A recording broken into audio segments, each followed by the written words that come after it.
Be the change that you wish to see in the world, Gandhi. People deserve an opportunity in life, and yet so many don't get it year by year. And I'm not talking about adults, I'm talking about children. CASA is a big, important thing in the world, and not many people know about it. Life throws curveballs as a child that you should never have to endure, even at an age to where you can't defend yourself. So what kind of curveballs were you thrown? In my life, there was all different types of curveballs. There was the problems with my mother's drug use. There was not knowing where we were going to be at the next day, let alone what we would eat the next day. Just things that kids shouldn't have to go through. Another big thing was that I always had my grandmother, and she was always there for me. So that was the one thing that I could count on besides anything. So what was it like for you when you found out that I was going to be your CASA? For me, it was just different because, like, so many words I had heard throughout the whole court process, and one word I had never heard was CASA. It was just something new, and it gave some sort of hope, I guess you could say, to know that there would be someone else that could look in and see how we were doing and just know that at the end of the day it would be okay.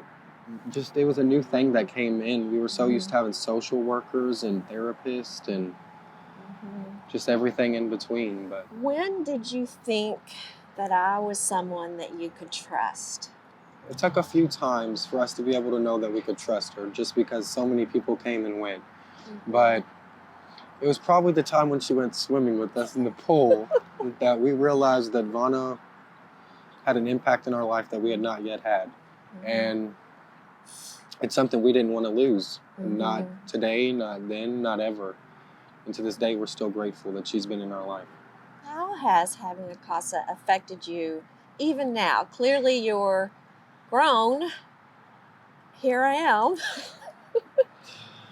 It's affected me in many ways. There was just having her in my corner did the most of all. Just knowing that that one person would speak for me when I couldn't speak for myself. Just having someone to back me up when my mom wouldn't, or my siblings or anything. And just that one person you can count on. So you knew that I was going to bat for you. I did. Yeah. And even though kids don't go into the courtroom, that's really what we're doing. So I'm glad that you know that. Yeah.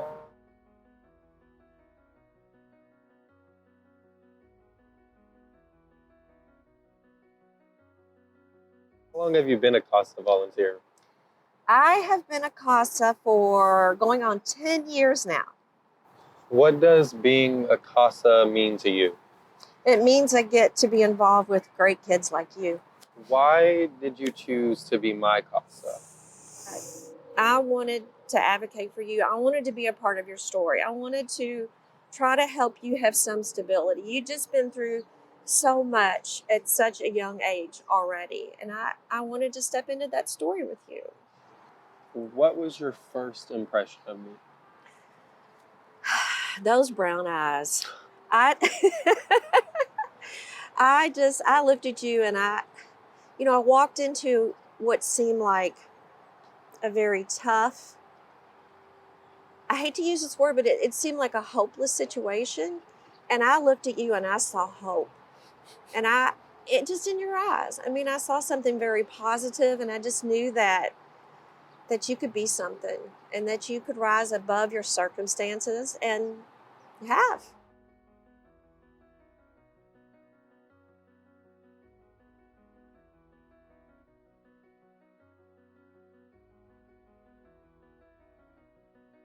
They never had a chance. And it's sad to say, but most of the kids around here are like that. And just looking at them, how they grow up and they just act like everything's okay day to day, and just that everything goes on, and it doesn't. It just stops. And nobody else understands that besides the child.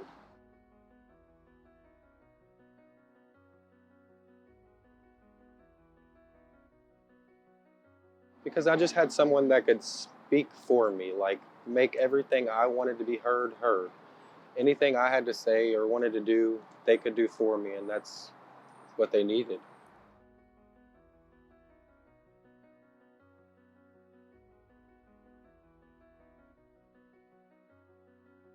The hardest thing was, like you said, if you could trust them. That was the hardest part, just learning to see if they were the person for you, because people come and go as they do in life, and just you have to find that one match that does it. I had some friends growing up that went through a lot of trouble with mental abuse from their parents, like their parents taking out their anger on them for no reason. And at times like that, they really would have needed someone to speak out for them or just be there for them to lean on. And there was other times when kids like just didn't have food or anything and nobody else to help them.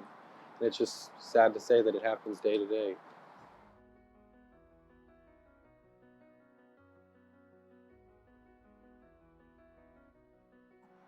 I've learned things from Ryan.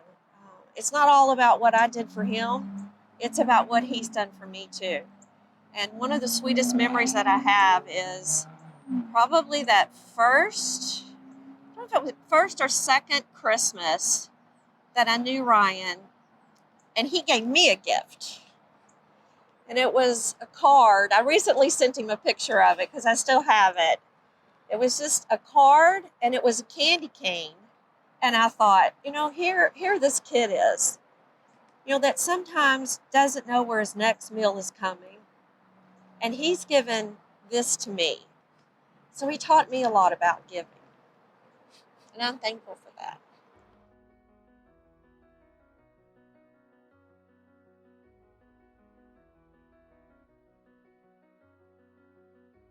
I would honestly tell them to run, but you have to be stern and you have to be ready for a child with a tough past, because there's a lot of things these kids have been through, and you're coming to them for a reason because they need somebody to lean on and talk to and advocate for them. And as long as you can handle that, you can do it. It's true. It's true.